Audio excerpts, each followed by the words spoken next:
whenever we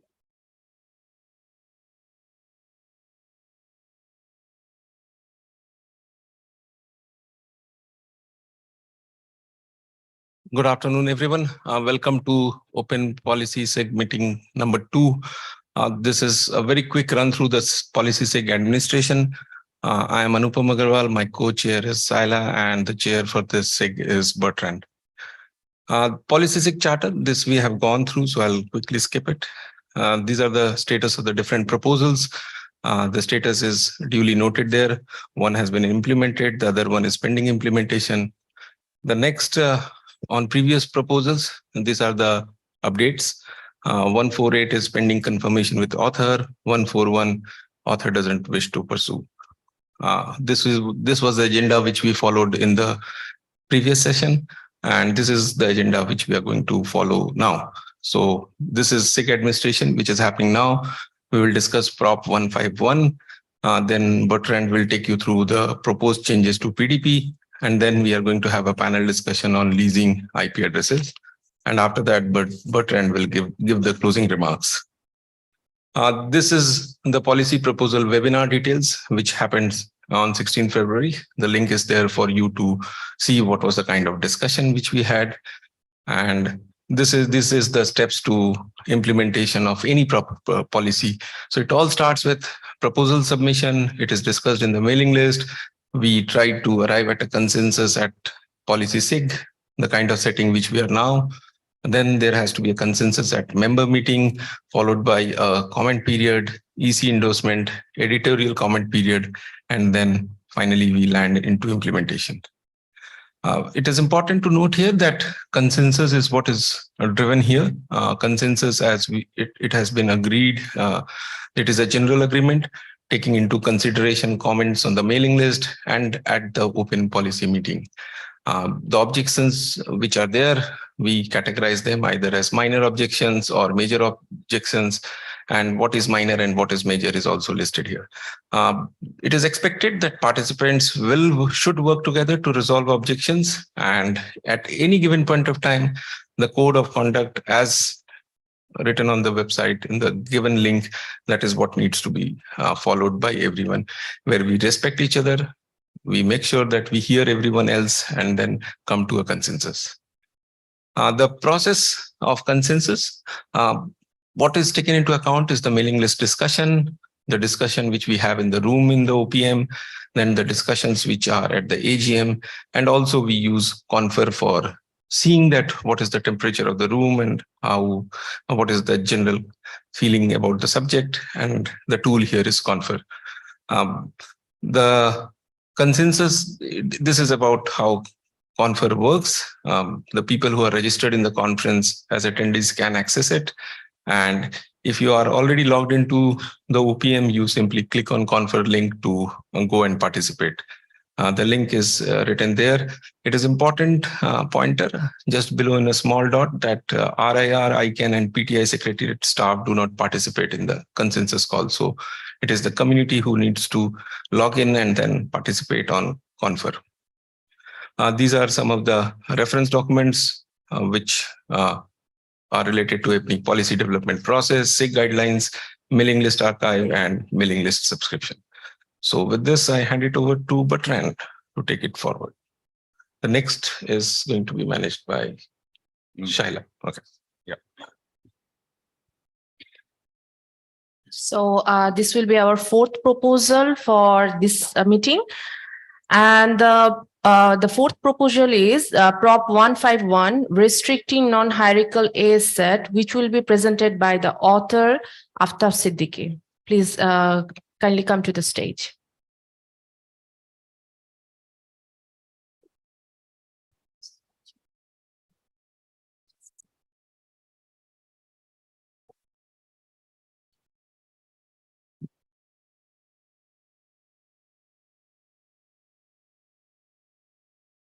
Good afternoon, everyone. Aftab Siddiqui here. If you were in the routing security SIG this morning, then we discussed this in detail, the technical aspect of having a hierarchical AS set. So I will not go into the detail of the technical aspect. I would refer you to have a look at that presentation. If not, of course, I will discuss some details. So the problem statement is that as per the RFC 2622, section 5.1, as per the RFC 2622, there is a possibility to have either hierarchical or non-hierarchical AS set. Both are absolutely fine. The only problem is that non-hierarchical AS set are not authenticated. Hierarchical AS set are authenticated. Objective of this policy is to make sure that APNIC members through my APNIC cannot create non-hierarchical AS set, so that only hierarchical AS set are allowed through the my APNIC portal. That's it. The problem with the non-hierarchical AS set that, as I said, it is not non-authenticated. Anyone can create, any member can create an AS set with any name associated with it, and which I gave example in the morning, where a member can create an AS set with my name, or with the name of Amazon, or with the name of Facebook, and it is absolutely technically possible without any authentication. No information will be provided to the member whose name is associated with that AS set, because there's nothing wrong with it technically. Whether they should create it or not is something on the ethical grounds is possible or not. That is something a different scenario, but technically it is possible. The only thing which we are, which I am proposing is that only authenticated AS set should be allowed through the My APNIC portal and nothing else. The advantage is this will protect the member from intentional or unintentional creation of AS set, which already exists in other IRR databases, creating name collision. So there are, what we discussed in the morning, so I'll just highlight that. It does not stop anyone from creating non-hierarchical AS set in non-authenticated databases. For example, RADB, AllDB, or any other IRI database, of course. But it just protect you from creating accidentally for anybody else in globally.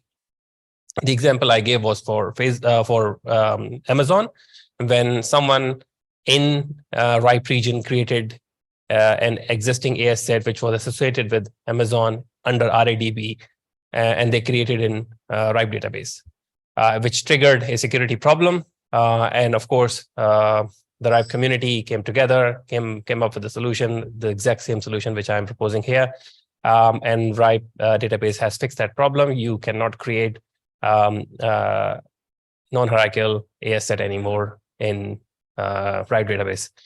Exactly the same thing which we are proposing here. The other thing which I have proposed, that any existing non-hierarchical AS set holders should be notified about the security implication, and they should review their AS set. If it is possible to change it, they should. But APNIC Secretary should notify them that about the policy change and encourage them to change it to hierarchical AS set as well. Of course, that requires some coordination, and this is the overhead which might I have Secretariat can provide further details on that. So that is it. Situation, as I said, in other region, RIPE NCC has recently implemented it. LACNIC supports only hierarchical AS set. So if there is any update from other RIRs I would like to share, it would be really good. But that's the smallest possible proposal I have. Any comment or concern or question? Thank you so much, Aftab Bhai. Is there any comments? Do you support or do you oppose this proposal, or like, is there anything that you're not clear about that proposal? You can come in front of the mic.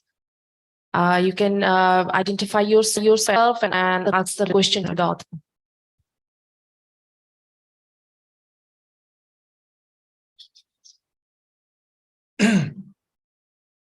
Hi, Gaurav Kansal this side from NIC.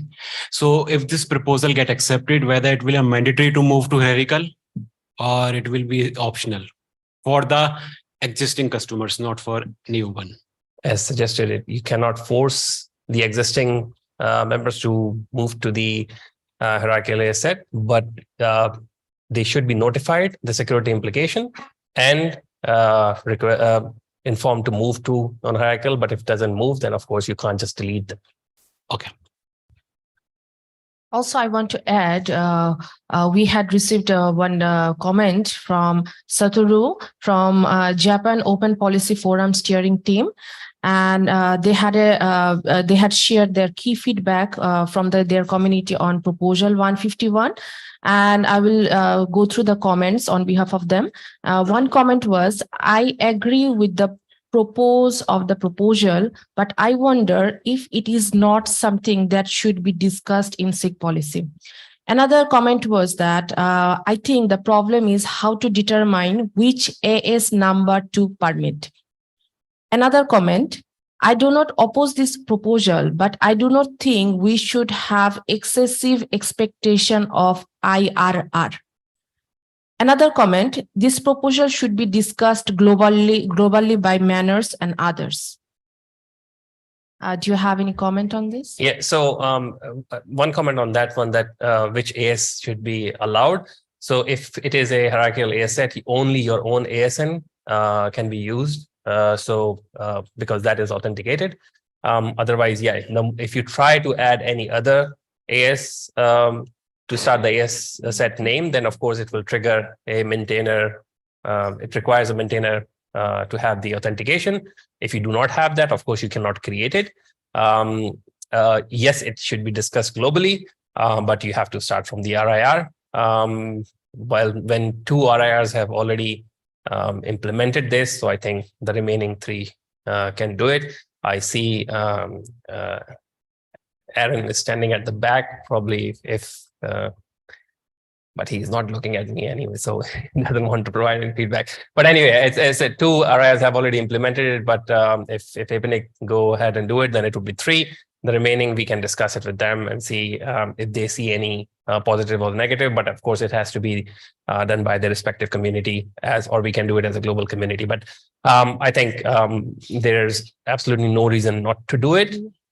Yes, it is not a big solution. It's not going to protect everybody globally. Of course, it protects a small portion of people from creating an unintentional AS set. You can still create it, as I suggested in the morning. You can still create it in other non-authenticated IR databases, but of course, we can at least protect the part which we can. So yes, I agree. I don't see any question in the Zoom. So do we have any other comment from any other participants from the room? If there is none, then I will now make a consensus call.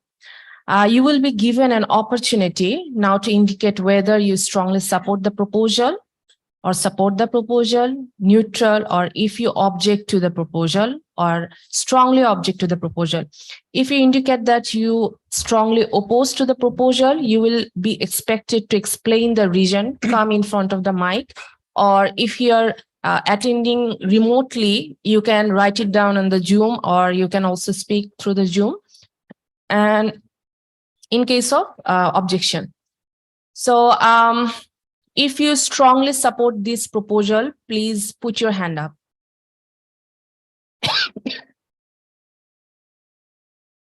Thank you. If you support this proposal, can you please put your hand up?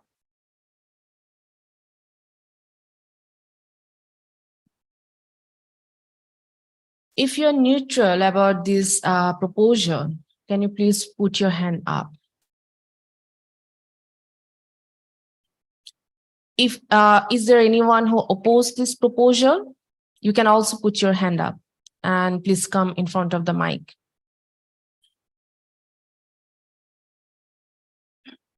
Is there anyone raising your hand?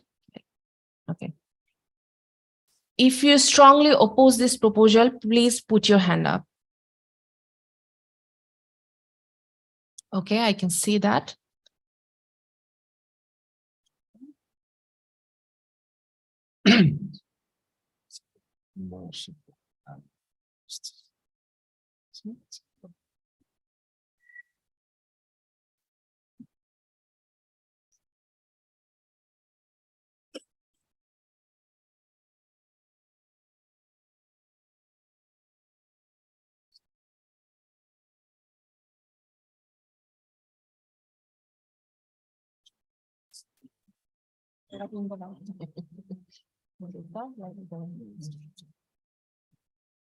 So as a next step in the PDP is to take the proposal to a. Oh, okay.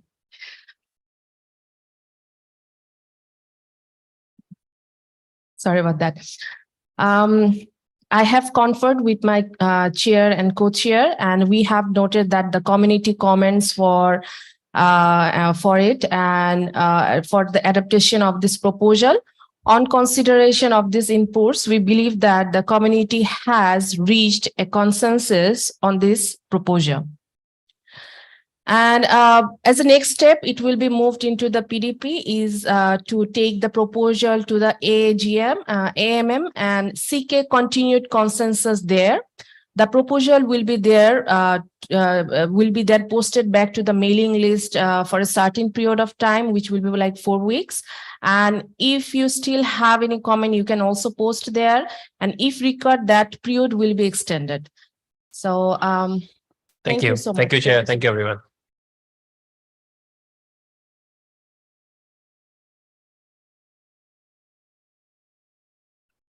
Our next agenda, over to you, Barton. Thank you.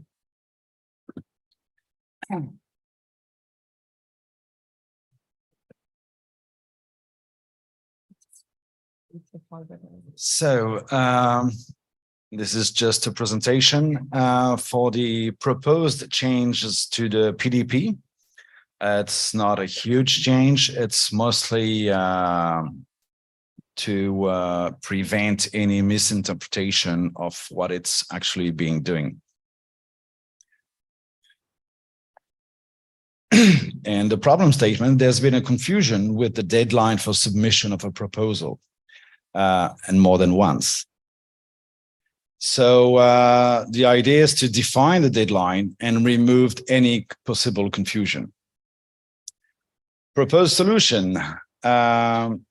So for the step 1, we removed what's existing and replace it with a formal proposal must be submitted to the policy SIG chairs from midnight the day following the end of the OPM to 5 weeks before the next OPM.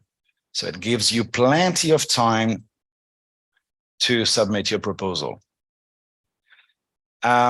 Accepted proposals will be sent to the policy SIG mailing list by the chairs for discussion at least 4 weeks before the start of the OPM, which gives us a full week to review the proposal and then post it to the mailing list. If the 5-week deadline is not met, proposals may still be submitted and presented for a simple discussion at the OPM. If a proposal did not reach consensus, it will have to be amended before resubmission and sent to the policy SIG chairs before the 5 weeks deadline. Otherwise, the proposal will be dropped by the chair. Typo error. So the advantage of this, it's to remove any confusion to the actual text, and didn't see any disadvantage. And for your reference, the APNIC PDP. I see that I'm going to have a question or a comment. Please. Now, Jordi Palet, I think it will be interesting. I agree with the proposal. I think it will be interesting to add a time zone. Otherwise, we are not fixing anything. True. It's not going backwards. Yes. The intent was to use the time zone of the OPM. But you're right. I guess. Yeah. I guess it will be easier to say Brisbane or whatever instead of the OPM itself. Or we could as UTC. well Yeah, use UTC. Yeah. well, UTC, or just use the central time zone for the APNIC region, which is UTC +8. And the other comment I have as a frequent proposer is that sometimes it's not clear if the chairs can withdraw or force a withdrawal of the proposal after 2 meetings or 3 meetings, or I think that should be discussed in the community and fixed as well.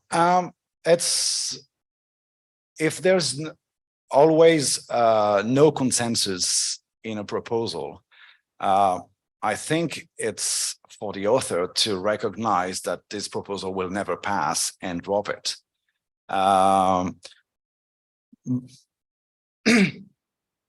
Yeah, well, it's not after how many. If every time you go into a wall, you should be able to say, well, stop now, it starts to hurt, so I'm going to stop now. Well, it's just to start the discussion, and it will be posted on the mailing list, and for a formal proposal that will be put to the consensus at the next OPM. Sander. Hi, Sander Stefan, Six Connect. Speaking as an ex-working group chair in the RIPE region.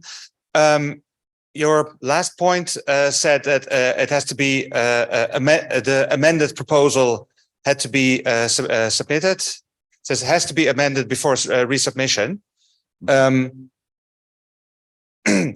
You might end up in a situation where people just change 1 or 2 meaningless words and resubmit it again. So maybe you might want to change that a little bit to say that it has been amended. According to the comments in the mailing list, for example, or yeah, but amended to address some of the issues raised, so that people can't actually just resubmit it with an extra comma. Thank you very much.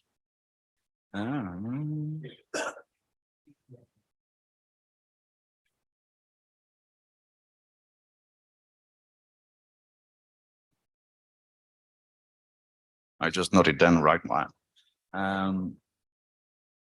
Any other comments? Or comment on the chat as well. Well, we had 2 very good ideas, so it was just worth it.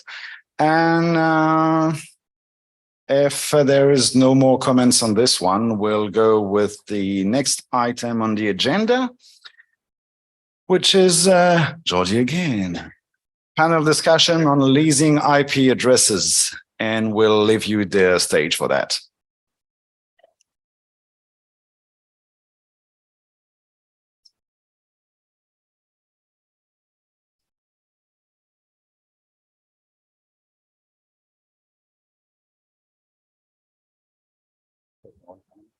Yeah, we are missing panelists. So we have 3 panelists. I am missing one of them. Lu Heng. Oh, over there. So while the panelists take a seat already, let me go on with just a couple of slides to introduce the panel. So the panel is about IP leasing. This is not, to make it clear, this is not a policy proposal or anything related to that. This is just to have an open discussion of if we need that or not. So we can work out in the future about that. It's trying to gather inputs from the community.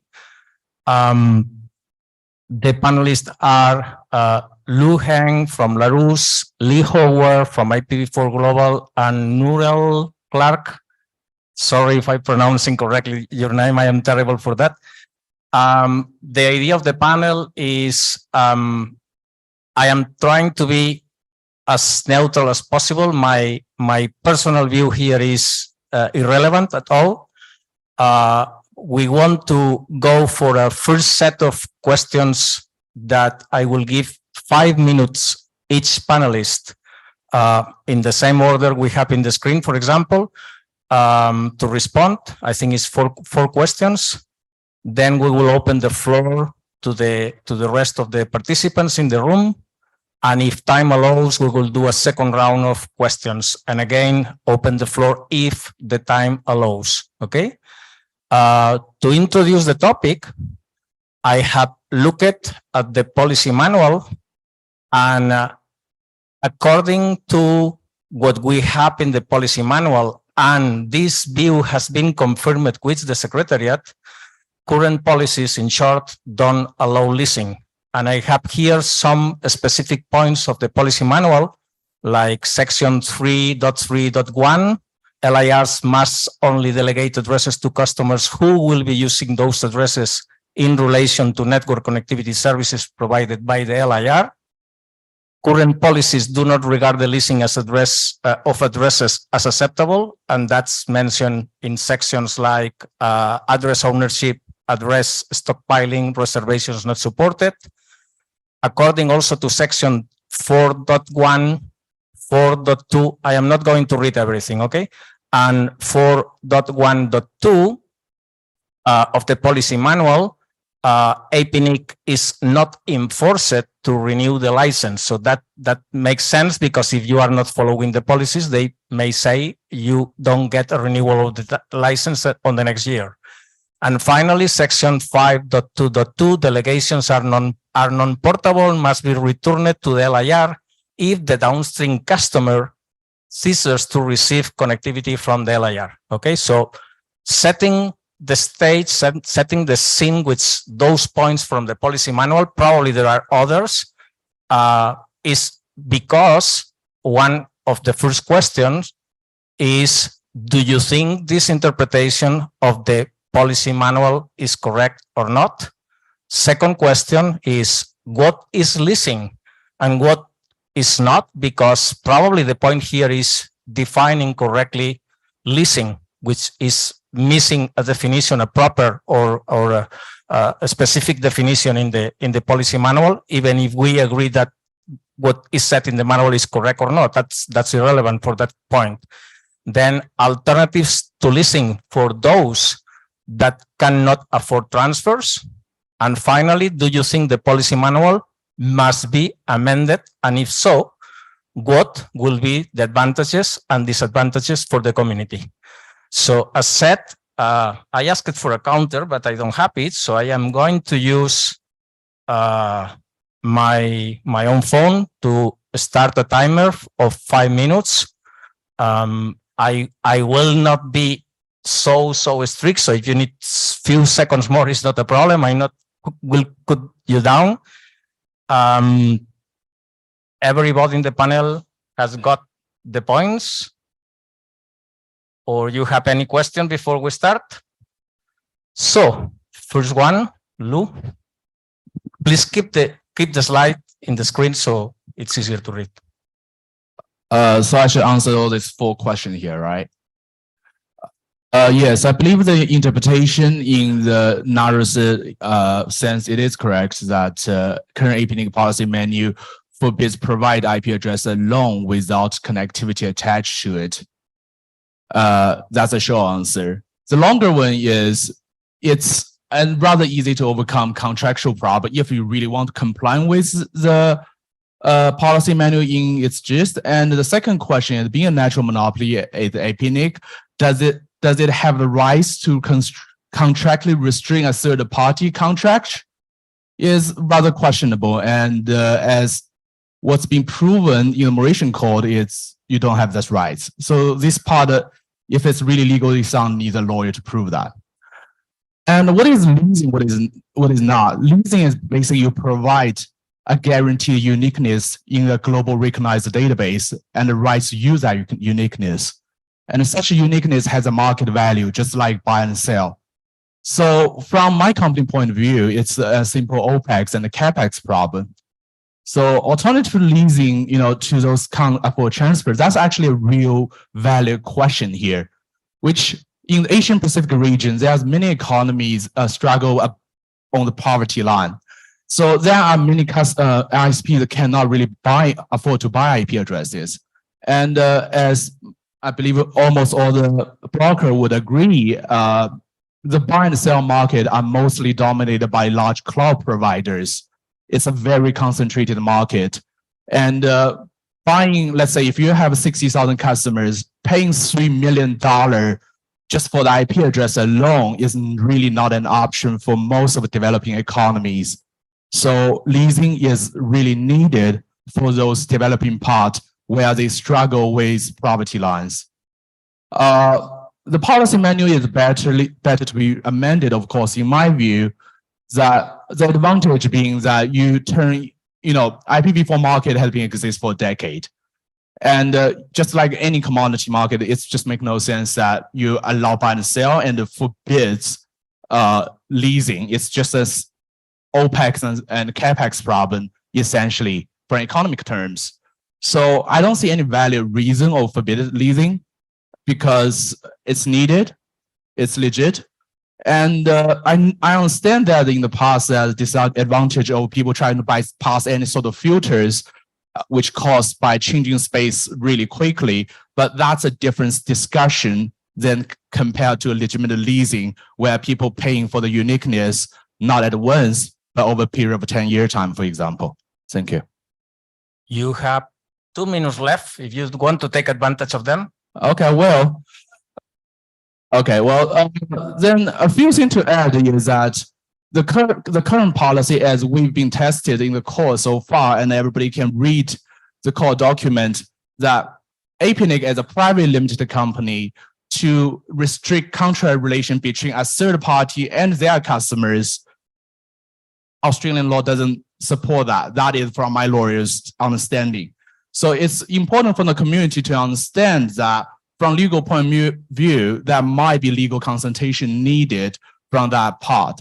And secondly, we really need to consider those developing economies in the island and Vietnam, Bangladesh, Pakistan, that they are not large cloud provider, doesn't have billions of dollars in their bank account, where who dominate 80% of the transfer market at this point.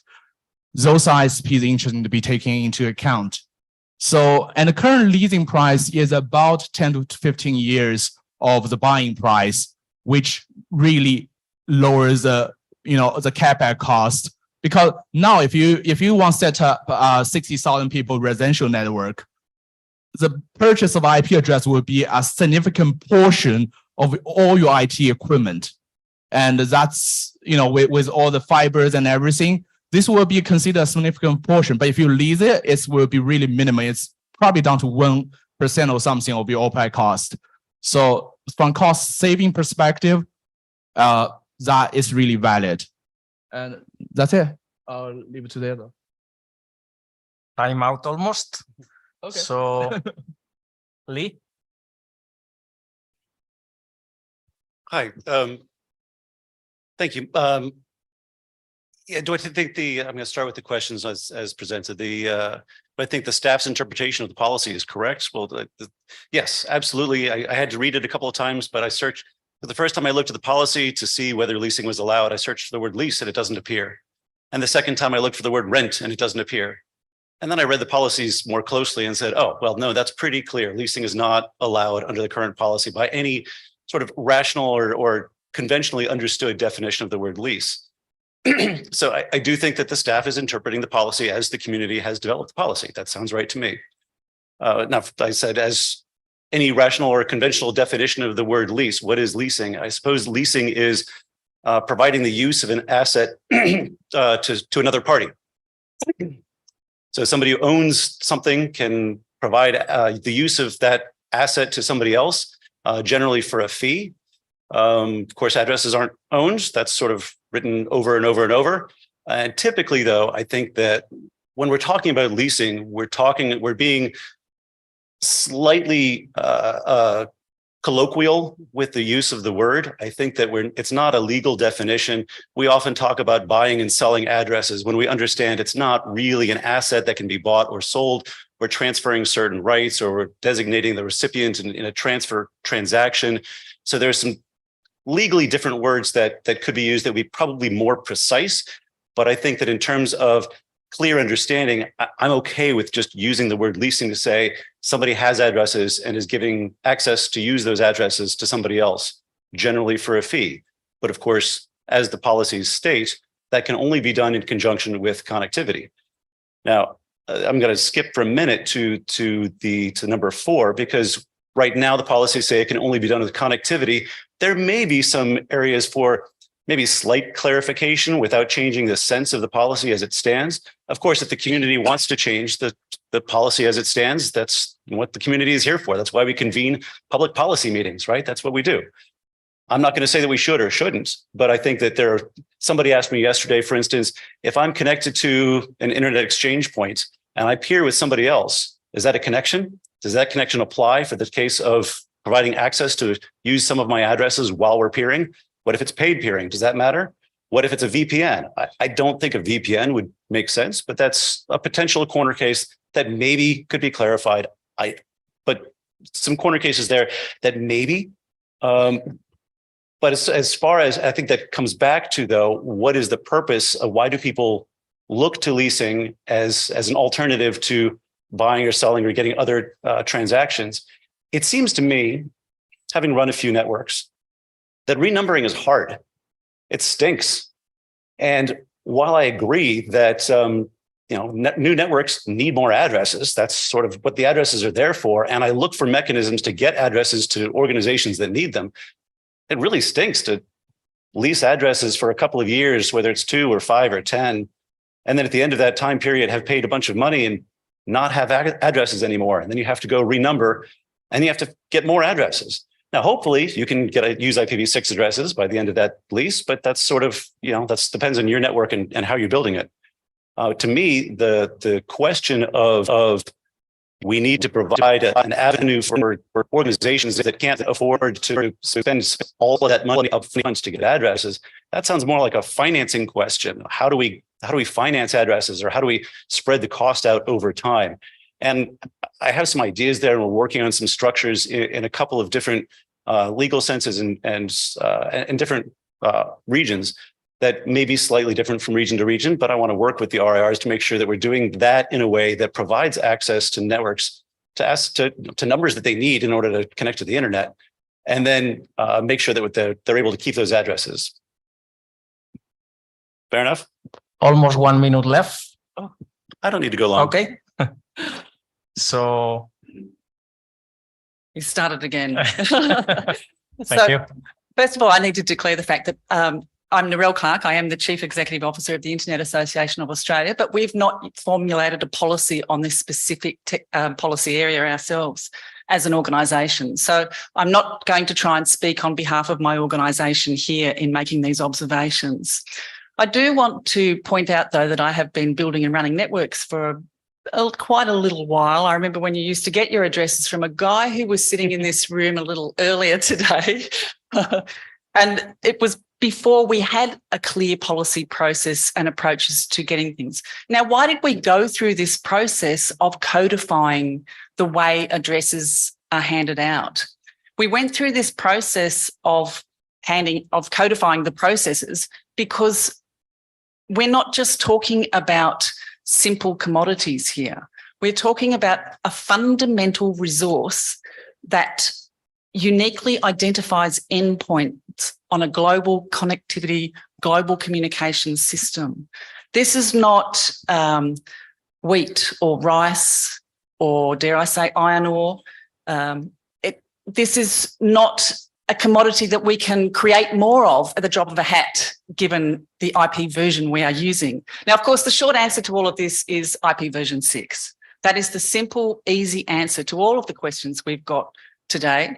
And if I remember correctly, sitting back in the IPNG working group meetings in, when was that year? 92. Well, I didn't join it then. So, you know, that's we saw this coming. Now we have global systems for allocating these sorts of technical identifiers. If I mention the International Telecommunications Union, which was set up by treaty to manage certain types of unique technical identifiers and done so in a multilateral way in a certain context. Now, we may have gone down that path as well throughout this system that we've gone through in codifying the responsibility of allocating this resource, the technical identifiers. But we did it differently because we have a stronger history of multi-stakeholder, bottom-up process and policy development. And we've been doing this pretty well. We might have been called the Wild West out there in the the internet world. You people in the ponytail brigade, you don't connect things properly. You do things in weird ways. But actually, every single policy meeting I've ever been to has been pretty boring and very well disciplined. And indeed, the ones we've seen here this week so far, with all due respect, they've been boring, but they've been with some really great people who have a very strong and fundamental commitment to the global stability of the routing system, the global importance of the internet as an any-to-any mass communication system that we really value. Now, what was I supposed to talk about? Okay. 2 minutes left. 2 minutes left. Well, I can probably move on to a couple of other things, like the mechanisms for governance. But let's talk a bit. I will answer these questions quickly. Do I think the interpretation that the staff have been applying is correct? I think that's what it reads to me like when I apply my command of the English language, and it is pretty good. You can definitely argue a lot of it and definitely down at the fringes. I'm sure arguments can be had, but I do think this is a good interpretation. In our region, we have gone through rigorous policy processes and come to the conclusion that leasing is not a good idea. We think it is an appropriate approach. I mean, we as in the community, my own personal opinion is that it's a really stupid idea. But that is me personally, and I'm not speaking on behalf of my organisation. Let me say that. It might end up being that way, but let's see. It is important that we manage this connectivity identifier carefully, robustly, and reliably into the future because we need this for stability. As we've seen throughout the course of the pandemic in the last few years, we rely on this system for our healthy economic lives, for our social lives. There is more and more discussion in different regulatory spaces now about whether or not the internet is an essential service. Now, in my country, if you define something in law as an essential service, there are very rigorous rules around how that would happen. Now, we're not there at that point yet. We may get there one day. But along that way, I expect us to have an awful lot of discussion about what that really means. And if you can buy and sell and trade a fundamentally important human right like that, where does that take us? It takes us down a path where you are giving away your rights. You are trading off your rights to the most unscrupulous person in the room because they are likely to be the ones that take time is out. But if you need, let's say 30 more seconds. What is leasing and whatnot? We've done that. Alternatives to leasing for those that can't afford transfers. I think there are some very sound ways that we can work through making sure that this is not an excessive barrier to access. As I said before, IPv6 is the simple answer. But these are typical economic barriers. You've got to buy kit and equipment. It's not just your IP addresses that will cost you money if you're a new entrant to the market. You need to have operational support services. You need to have staff. You need to have legal support. You need to have a whole bunch of things. Now, of course, we in the industry will work with you if we maintain this collaborative approach to the industry that I have been very proudly a part of for all these years.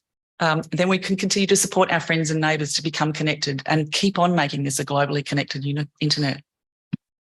Thank you. So I am now opening the floor for about, let's say, 15, maximum 20 minutes, so we can have time for another round of questions and then opening the floor again. Jan? It works. Jan George, speaking for myself as a random guy from the global community.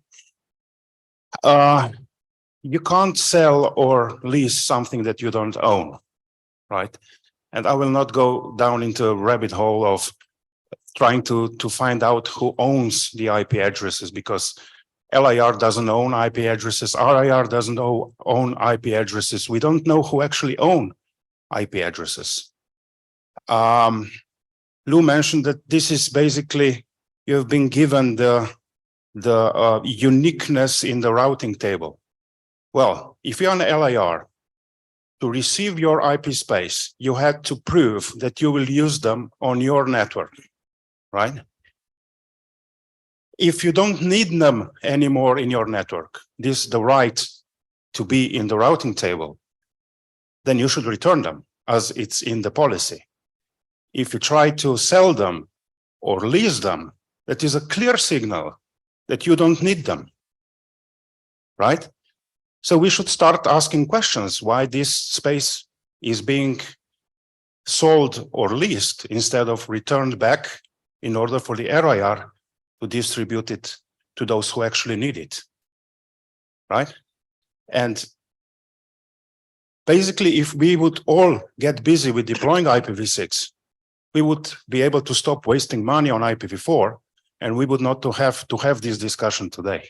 Thank you. Thank you. Anyone else? May I? Please, if you want to go to the mic, just start queuing so I can measure how much time to give to each possible participant from the floor. Thank you. I'll be brief because I would like to hear another round. I guess I'm by the way, Larry Lang, Connectivity Capital, but mostly speaking for myself here. It sort of seems to me that you can make the argument whether or not you should allow people to pay each other to transfer blocks of IP addresses, right? And that's an argument. De facto, there's a market for it, so clearly some of that's going on. But once you cross over into saying, yes, we're going to let people pay each other to move things around for the sake of efficiency, the rest just seems like how they structure the payments, right? Like, in other words, lump sum is allowed. Well, suppose they break it into 2, propose they break it into 10. They time it over time. And the person who is supposed to get paid doesn't get paid. They renege on the thing. They lose the right. They take it back. Right? It sort of seems to me like unless this community wants to get into policing the exact payment methods, like that's a rat hole. Or for the people who think that one form of payment, in other words, a lump sum to transfer is okay, but other arrangements are not, I'd be interested in hearing some feedback about what the bright lines are, the understandable rules are about what contracts are allowed or not. Of course, you can also make the argument that you just shouldn't have money, and if you don't need them, you give them back. That's coherent. But once you allow people to use money, it seems like a rat hole to define what the exchange should be. And I'd just be curious what the bright line is that I'm not understanding. Thanks. Thank you. I am Parhar speaking for myself. Every country has a document called the Constitution, which lays down rules and regulations, responsibility and duties of how anyone who wishes to reside in that country should reside, how you can reside there. Similarly, if you're working in any company, a company has a vision document, a management directive as to how that company will function. It has its own rules and regulations, and people are expected to follow it. Now, suppose those regulations or rules are not liked by someone, then the right thing is for that person to go, whether from the country or from the company or from any organization, and go and find his peace elsewhere. Now, let's take this question of leasing. It's a new business model. I won't make a case for or against leasing. What I wish to state is that the current situation is APNIC is functioning under a set of rules. And those rules are quite clear that leasing is not permitted. Why? Because it has got reasons. that if you have connectivity, you can give a IP address. If it is not, that means it was not part of your original business case. Because when you have taken these IP addresses, you have given a business case. You have committed in writing to something, to certain rules, regulations. So rightfully, you should follow those. And if that need of that IP is no more there in your network, please return it so that the others can get it. Now, that is how the system functions, and that is how it is supposed to function. But now, since a new business model has come up, and the whole thing is being looked in a very different way, well, unless and until the community decides elsewise, I feel that the current way the things are functioning is absolutely fine. Unless and until the community at some stage, I don't think it will be required later, because if the IPv6 gets enough traction and the way things are moving ahead, I'm sure IPv4 address space will become irrelevant after maybe some time. But at the moment, unless and until the community decides to change these rules and regulations, which has stood it in good stead till now. I'm telling you, it has stood the community in good stead till now. So suddenly to make a big hue and cry, I don't think it is required. Thank you. Thank you.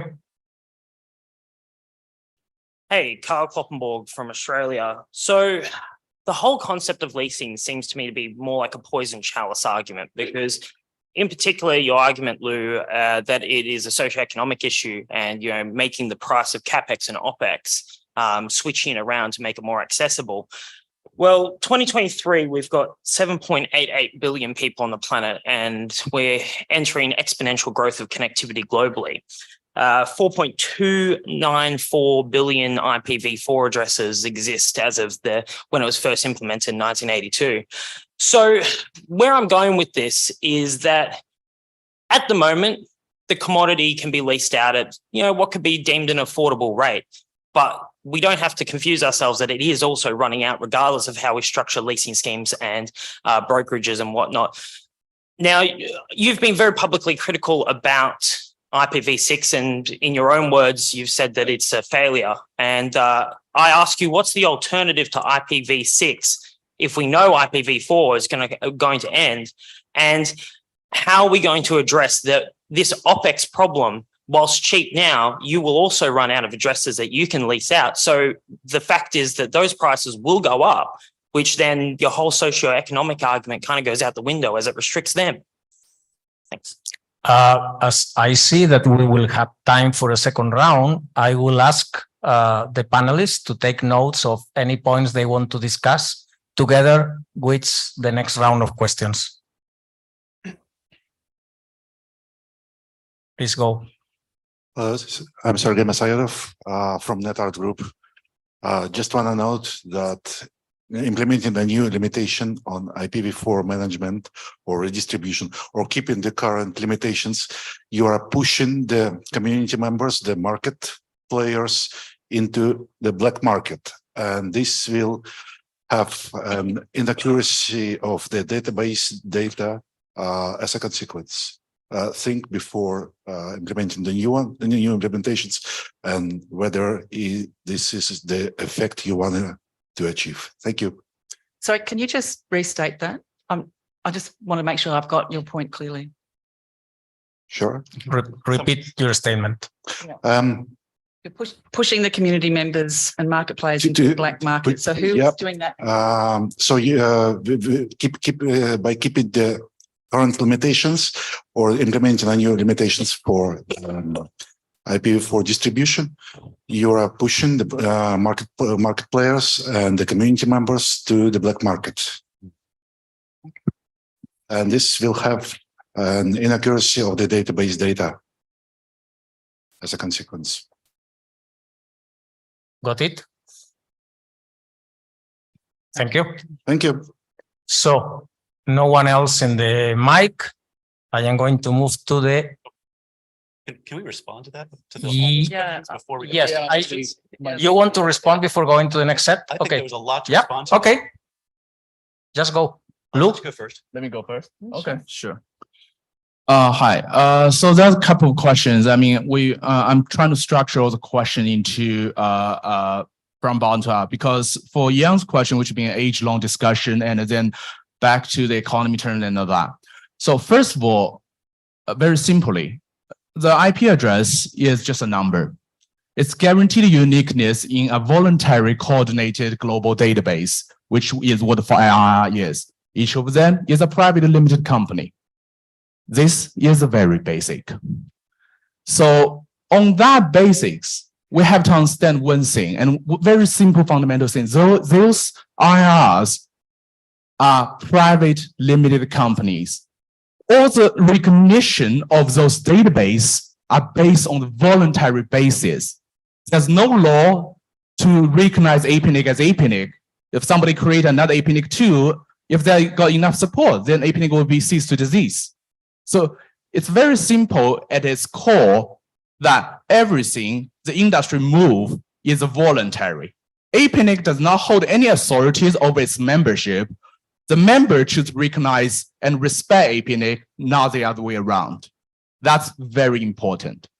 And back to the first question, which I believe is a very valid question from Yan, that why IPv4, essentially that is why IPv4 exists, a market exists. Whether it's buy or lease, it's indifferent for him, that if you don't need it, you need to return it. Then it's back to the question of any resource allocation in this society. There were the big experiments in the 20th century by our human history that if the resource need to be controlled by a central government body and decide the utilization rate, all the free market and the capitalists prevail. We all know the answer to that question. And the question now is that how you define the utilization? I can use one IP in a /24 in each of the routers and route it really inefficiently, like the American Defense Department, for example, or use some public IP in the internal network, which I can absolutely use V6 or 10/8. How you define the efficiency and how you define that people use them effectively, that they don't need to return them. Because when any unused IP need to return to a central registry, you turn a central registry as centralized resource management, just like some of the government in the 20th century. We all know as a human being, history lesson told us, humanity needs incentive. Free market works best in the resource utilization and allocation, not centralized government body. So that's response to the first question. Then the second question, I think it's also a valid question from the gentleman from the capital investment. Yes, which, you strike one lump sum, 10 lump sums, and as currently standing the policy, without discussing the legality of it, does it have the rights to tell third-party companies contractual rights? Does APNIC as a private limited company have a legal right to do so or not, without going even into that? Providing a simple network connectivity, whether it's MPLS or VPN or GR Eternal, any of that satisfy current policy definition, which you provide connectivity together with the number of the IP addresses. So either we want a big government or we want small government have the market decide by itself. And I believe in a democratic system, have the market freely trade with each other instead of have a centralized government body to tell you what to do is the best way moving forward, from my opinion. And then back to this last question, which is the black market. Well, there is no black market. APNIC is not a law enforcement body. It's not a government. It doesn't have any jurisdiction in any of its members. It's by its own is a private limited company. If you as a company doing business with a third-party company, APNIC have no right to say whatsoever. This is a legal reality. So we have to think APNIC as a private limited company and doing its bookkeeping job. It's not for APNIC to decide how other company conducting its business. And for us, as a community, the most important thing for us is to embrace the database accuracy, because that's its core. Is very reason why APNIC exists here. We want an accurate database. So whatever the community wants to do, we should encourage them instead of forbidding them. And then it's come to the discussion, which is saying that, if you can buy and sell, but you can't lease. But essentially, I think we all agree it's the same thing. There's no difference. It's the rights of the IP address you give to somebody. And from day one of Time the out. If you want to finish, yes, okay.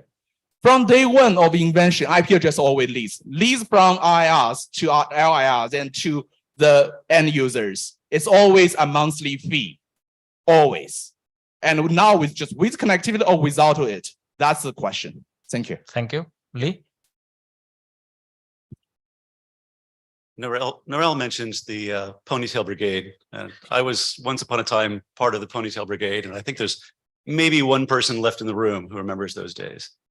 And when we were building the first elemental building blocks of the internet, and with our ponytails and our Tivas, the whole point was we were building protocols that we defined in the IETF be strict in what you send and be liberal in what you receive. We have to cooperate. We have to interoperate in order to get things to work. And in that vein, in that spirit, when I was on the Aaron board and we were discussing whether to allow directed transfers, whether to allow specified transfers, I was opposed to it for a long time. I thought it was the wrong way to go.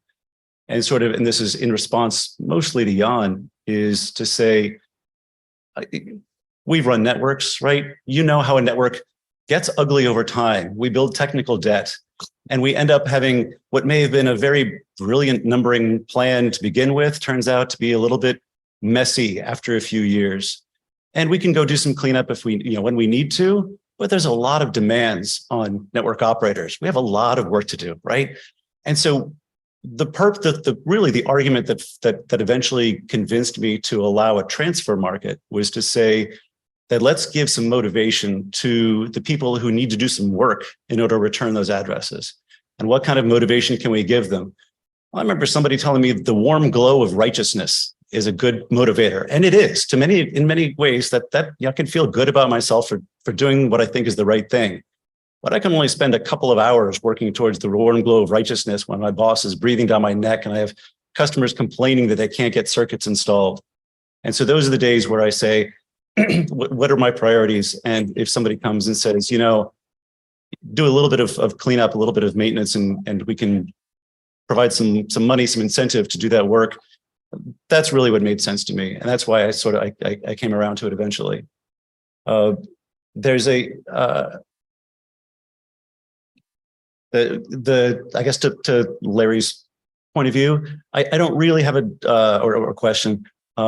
I don't really have a direct answer, except that to the extent that we don't, or that we still have to work together in order to make this internet thing work. It's a pretty messy thing, and so we need to understand what are the rules that we're abiding by, and what are the obligations to each other. And so I think those are still potentially terms that are undefined, and I'm pretty comfortable working within the system where I know the rules. And the rules are different from region to region. And I think George's next, the rules are a little bit different from region to region, and that's okay. And that's why I don't do any leasing in the APNIC region. That's what the rules say here. Thank you. Thank you. Well, it's good to hear some respect for the rules-based system. It really is. And that is, I mean, I'm old enough to have been working in this industry when there was more than one protocol on your network. I mean, now we do have more than one protocol. It's IPv4 and IPv6.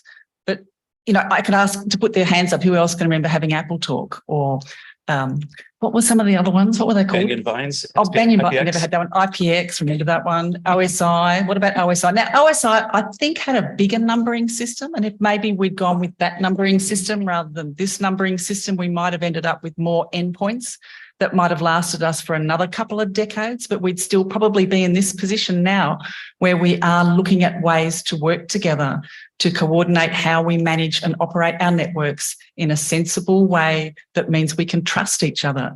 The whole foundation of this needs to be on trust. And yes, I know there are plenty of evildoers out there. We had a wonderful presentation earlier this week from Vixie where he did talk about the threat landscape. And I certainly don't want us to be doing things and I don't agree that we are pushing people into the black market, because we are doing other things in order to ensure that we have routing systems security and stability. I won't mention DNSSEC, will I? Or BGPSEC, but manners is certainly a good pathway that means that we are implementing things like APNIC, signing our routes, ensuring that the routes that we have in our databases are coming from authoritative sources, that we can vouch for them appropriately, that there are strong community practices and strong community processes to make sure all of this works. I will take Lou up on a point there about IRs being private limited companies. Corporate structures differ in different parts of the world, and just simply because an entity, and now I'm not a lawyer here, I think we will have to defer to the lawyers in the audience, and I think perhaps APNIC's counsel might be the best one to comment on this one. But a private limited company does not necessarily mean that it is a complete free-for-all with no constraints. There are quite sophisticated systems, again, going back to the Australian Corporations Law, that ensure that there are appropriate methods of governance and practice. Now, while you might have to do some other things in order, now my own association is a company limited by guarantee, yes. We're not limited by shares. Every member has a share. So it's not like a share that we can go and float on the stock exchange and sell like that. These are different. There are different corporate structures that enable the essential element that this is an entity that can endure like an individual in our economic community. I think that was all I wanted to respond to. Okay. If I succeed to move, to the second set of questions, how leasing works in other regions, what problems leasing creates and what solves, what is required expected for both leasing parties, how do you avoid leasing being used as a tool for abuse activities? So let's start again with Lou. Okay, thank you very much. Leasing works, to best of my knowledge. I didn't study APNIC Policy Meeting because it's in Spanish. Well, it's in English, but most of the communication in Spanish. So I honestly, I don't understand. Leasing is generally allowed in AREN. RAP doesn't even have a need base, so RAP obviously allowed. In AREN, my understanding of that PPML discussion is that it is allowed form of use of IPs, but it's not qualified as require new IP from AREN. That's basically a position as I understand it.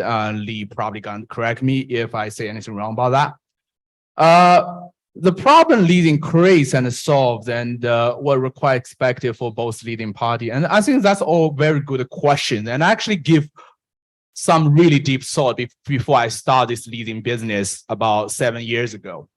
So leasing before, in general, in a mass scale, before I start the leasing business, the biggest problem with it is it's used to, instead of it being used as some sort of asset, as a simple OPEX and CAPEX problem, it's being used to bypass filters, whether it's a filter of emails, which is spamming, or it's the email of other form of, buying shoes or proxy or whatever. It's being used to bypass filters. And there are, in the business of bypassing filters, there's a lot of illegitimate users of IP addresses. And they need to change the IP for month-to-month basis or even day-to-day basis. So leasing, before we started, it was generally viewed as some sort of black way of using IP addresses and get you blacklisted and all that problem which was expected in the leasing of space. So what we did, and I believe, to best my knowledge, we're the first one did it, is that we started leasing IP address by two very simple principles. Number one, we don't price the leasing extremely high. Spammer leasing IP address at which is, annual, if you look at their annual monthly payment and convert to annual payment, annual fees, that would be basically the same price you buy the IP address. It makes no sense. So the leasing price is priced about 5 to 10% of the buying and the sell price. So make it a possible OPEX and CAPEX problem for the CFOs. Secondly, we charge abuse fees.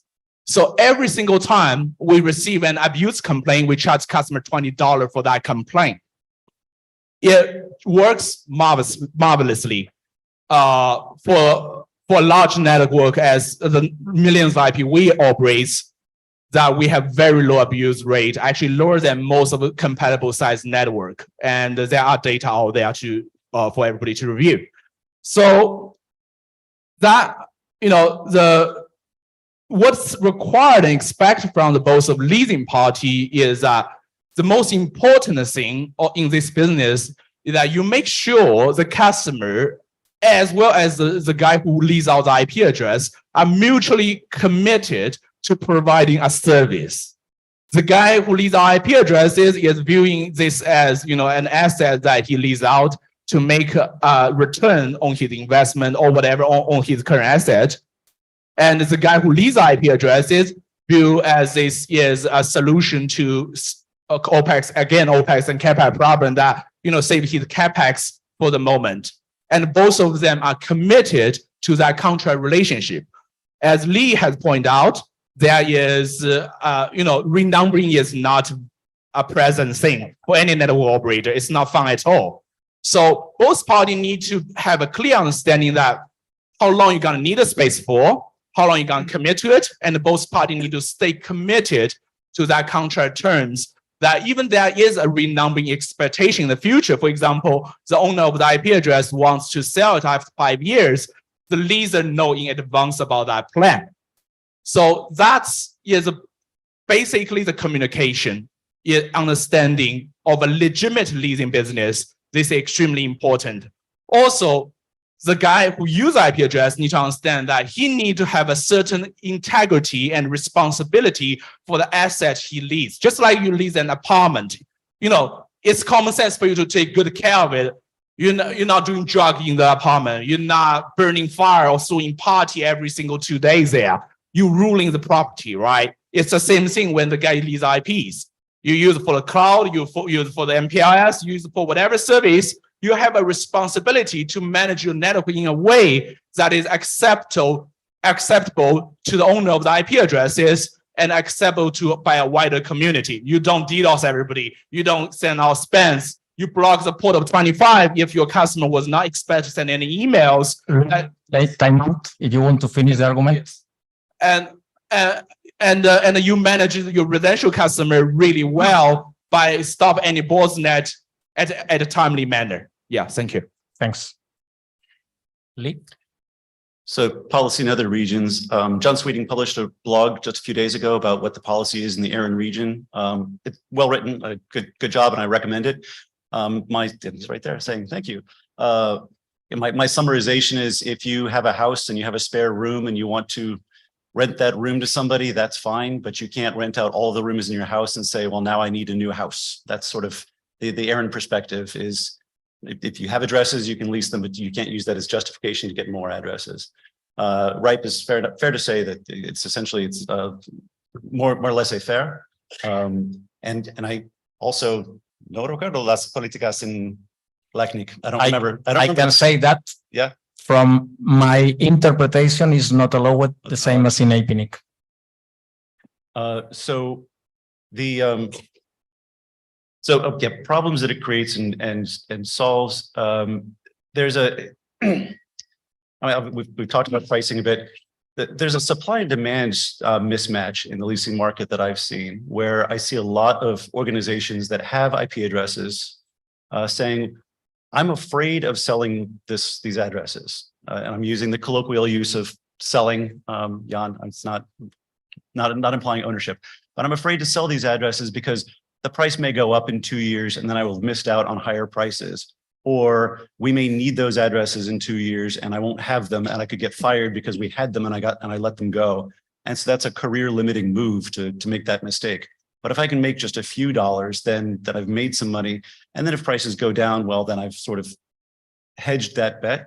So I see a lot of people wanting to lease out their addresses and fewer people wanting to lease them in. And I think it's the cost and the pain of renumbering. So there's that. The people who I do see saying I want to lease them in are generally people who are looking for temporary allocations. And I will say I have not seen enormous trouble with spam in the few leases that we do. What we see are people, I sort of summarize them as violating the terms of use of somebody else's website.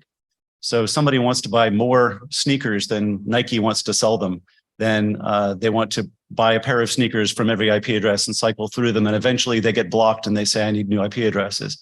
Is that somebody I want to do business with? Is that my problem? I'm still, on the fence with that one. If somebody is, I wanted to screen scrape all of the stock information that's published by some company that's publishing stock information so I can build my own database. Is that something do I care about? Out of region use of, video content? There's a whole lot of things here that I'm not sure exactly where I ought to be. And so we're still feeling that out. But those are not things that will result in being listed on an RBL. What I do find is that when somebody is listed on a reputation block list, or when addresses are there, it can be difficult to get them unlisted, even if there's a full transfer where there's a new organization in charge of it. It's of course even more difficult if somebody is just one organization that has a downstream who abuses those addresses, causes botnet scans or malware or other things going on. And the addresses get listed and the upstream says, well, now I have a new customer using those addresses. It's going to be a little difficult. That upstream has to show that they've done something to mitigate the risk. A surprising, potentially sort of set of the expectations between the parties, though, is, and I was saying this to the Manners folks outside, is that the party that's leasing out their addresses is expected to create a ROA for those addresses to demonstrate that the downstream, that their lessee or the party leasing in the addresses has the right to use them. It used to be just a letter of authorization, an LOA, but now they want to see RPKI. That might be a good thing that we're getting more things signed, even if we're getting them signed at the upper level, because then so that they can delegate authority for the smaller blocks. Other expectations would be probably reverse DNS, although I have yet to see somebody actually care about reverse DNS in that context. Generally, there is an expectation of monitoring at least some of those reputation block lists, those RBLs, because everybody wants to make sure that their asset isn't being tarnished. As you don't want to have, if you're renting out a room in your house, you want to make sure that the house isn't going to get burned down. The one other thing that I also see gets confusing, that an issue that pops up is geolocation information. And that happens in transfers and in leases, where all of a sudden there are all these databases, some are public and some are privately maintained, where the geolocation information is now not accurate. And it's really hard to get all of those updated because they're not all publicly maintained and they don't all respond. So we lose a little bit of data accuracy there. And that's sort of, to some extent, that's you take your risks with those geolocation data. Okay. You want to finish? And I'd like to say get better. Thank you. Oh, thank you. Just in time. Well, thank you for all of that. I won't try and talk anymore about how leasing works in other regions, because being a very provincial person, most of what I do is within Australia. Although for my sins, I did spend 2 years on the IANA transfer, so perhaps saw a little bit of it then. Yes. We could have stayed under the auspices then of the US government and have the US government tick off every single mechanism. We as a community worked to change that system to the system that we have today, where it is a community-led process. And I'll keep banging on about the importance of giving internet governance and bottom-up multi-stakeholder processes for as long as you let me. I'm interested, though, to hear that Lou says he has back-to-back contracts in place with the people that he's leasing to. That's what it sounded like to me, that when you lease a block of addresses, you then put them under a contract that says you will do things in this way and not abuse, and use them in the spirit in which it's intended. I think that's what you just said. It was effectively, I'm using the phrase back-to-back contracts. Yes. So basically, when you're leasing an IP address from my company, you have an accept use clause. Acceptable use policy. Yes, basically it clarifies that, for example, if your abuse rate is simply 5 times more than average of our customers, your service will be terminated and all that sort of stuff. Okay, so then if they lease it on after that, that's against your acceptable use policy? They will lease on to the end users. For example, if you are residential customers, you will that's an accepted mechanism that we're all comfortable with. Yeah, but it's because very unlikely they have a direct link relationship. We will release the maximum market value anyway, so it doesn't make the economic sense for them to release it. Yeah, but what I was asking, you seem to imply that you had contracts in place and an acceptable use policy, which was actually constraining the acts of these third parties. No, they are using, which you just said you didn't want the RIRs to do.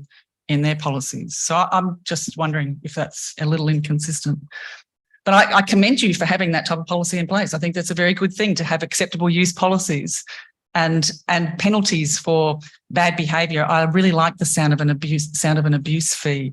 That every time somebody sends me a spam, I'll go and charge them $20. That sounds great. Do I have to pick any currency, or can I choose all of them?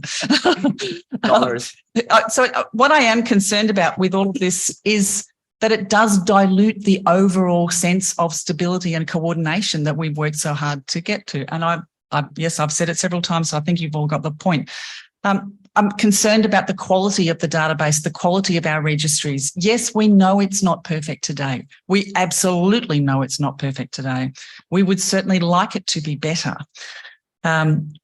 But a few people have mentioned this comparison with property leases in a house. So if I rent a house or an apartment or a block of land in the country somewhere, that I can't, at least within most jurisdictions within Australia, you can't actually sublease that without getting the permission of the original lessor. Indeed, when we rented our office in North Sydney, I subleased it from one of our members for some time, and I had to go through the same negotiation process with the actual owner of the property in the first instance that he was leasing it from.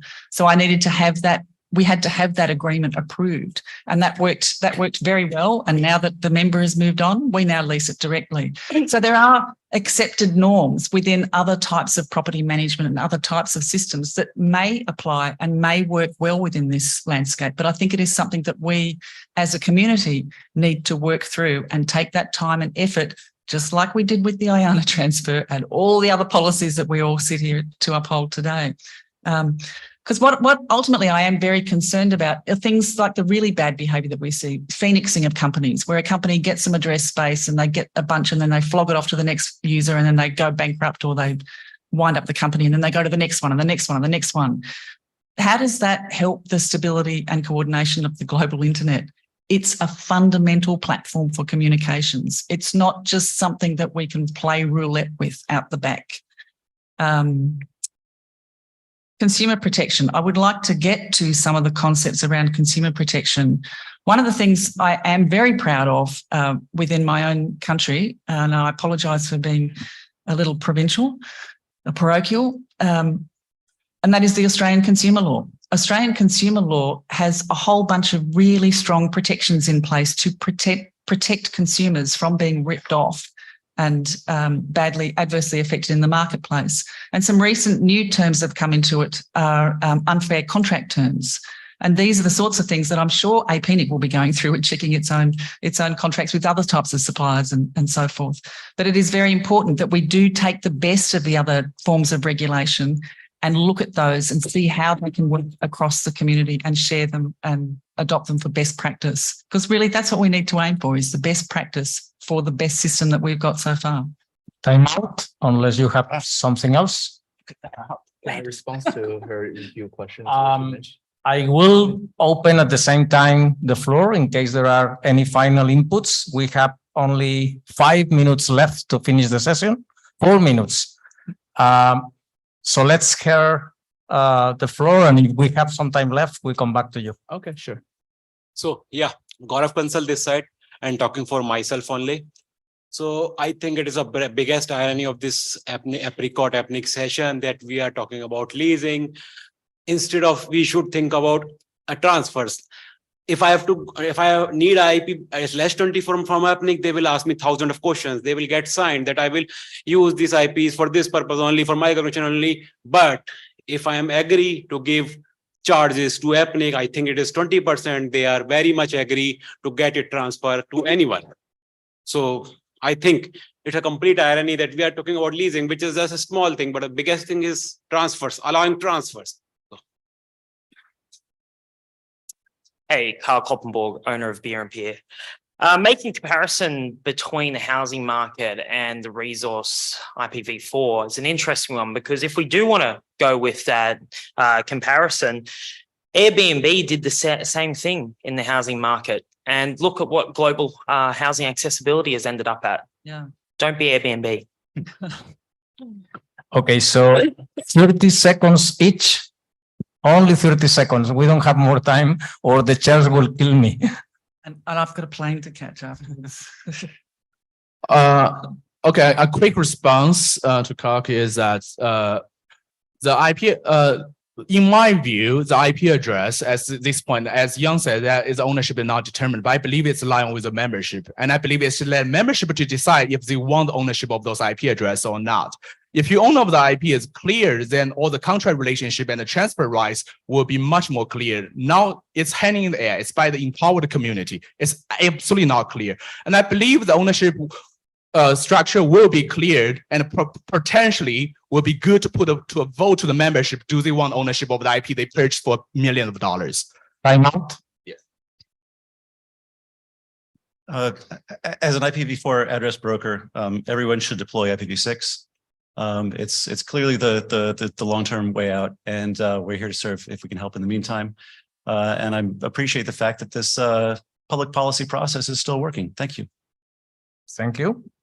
Yeah, I'm just still a little curious about the concept of leasing in other regions. I'm just wondering about, so have I got it clear? In RIPE, you can lease.